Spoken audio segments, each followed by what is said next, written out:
Because another thing that's happening is you're realizing that in a very short amount of time, you will no longer be a student.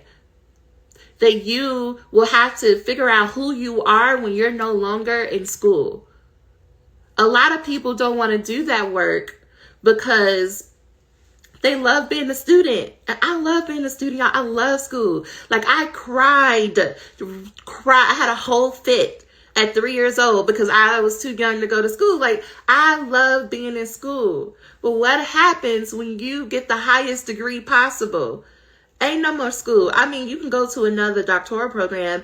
Y'all love to go get certifications because you love being a student. Not knowing who you're going to be when you're no longer in somebody's classroom is really holding you back. You just mistakenly think it's the dissertation that's overwhelming. No, it's what happens when I'm done.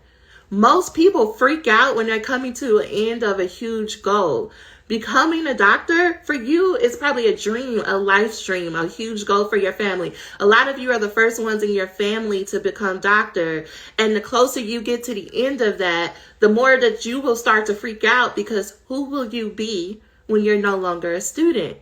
You're not overwhelmed because the dissertation is so much. You're overwhelmed because you don't know what's going to happen afterwards. And you feel all this pressure to know answers that you don't know. You thought you would be clearer on those answers by the time you got to this process. By the time you got to the dissertation, you thought like you would know exactly what you wanted to do. You would feel 1000% confident and everything would be good. Everything would be figured out. But as you get closer to the end, the more you realize like none of that is true. I still got things to figure out.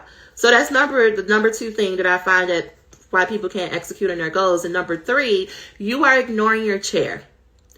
Tell me, y'all, make this make sense for me.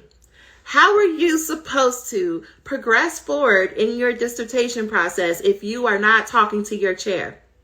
If you are sending your drafts to everybody else except your chair, how is that supposed to help you move forward? I know a lot of you have great intentions because you're like, well, I can't just turn any old thing into my chair because you don't know my chair. Like, they've been doing this for a long time, or they a beast in this or whatnot. And so you try to send it to your homegirl, right? You try to send it to your mentor who works at a different school. You try to send it to a cohort member, and you want all these people to look at it and give you feedback in preparation to giving it to your chair. But what you're not being honest about is that it took you 3 months to give it to your homegirl. It took you another 6 months to give it to that faculty person in another program. And you didn't even open up the feedback from your cohort member. So all this time is going by and you haven't sent it to your chair.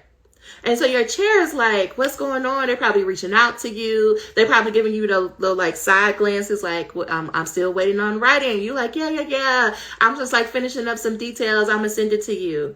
You are coming from a place that you want to be respectful. But what it looks like and where you're forcing your chair, the conclusion you're forcing them to come to is that you're not writing, that you're not doing anything, that you're avoiding and you're hiding.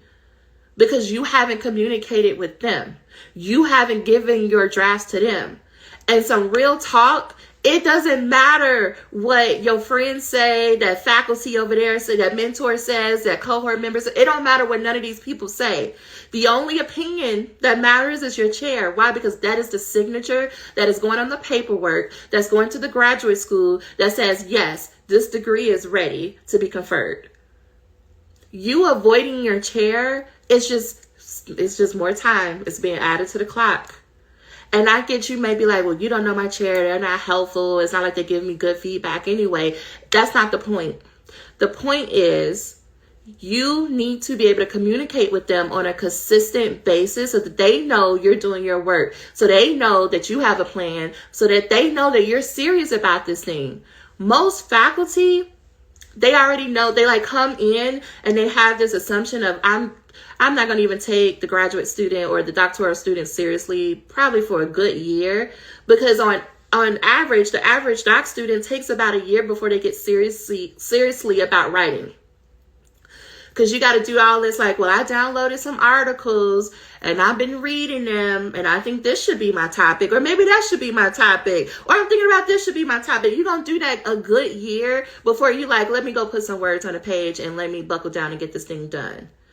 I'm not no shade. I'm just telling y'all. And so your chair doesn't think to give you to like, why would they spend their good time and energy giving you detailed feedback for you not to look at, and then for you to, when you do look at it, you ignore it, and then for you to come back 3 weeks later telling me you change your topic. I'm not saying every student does that, but for the most part, that's how your chair is coming into the situation. They take their lead from you. So if you coming in all like wish-washy, like, I don't know, they're going to be like, okay, well, keep reading, keep writing, just keep going. That's the feedback that you're going to get. But it doesn't matter what their opinion is or what they think you are capable of. It matters what you think about you. It matters if you're like, no, 12 months or less, I'm doing this.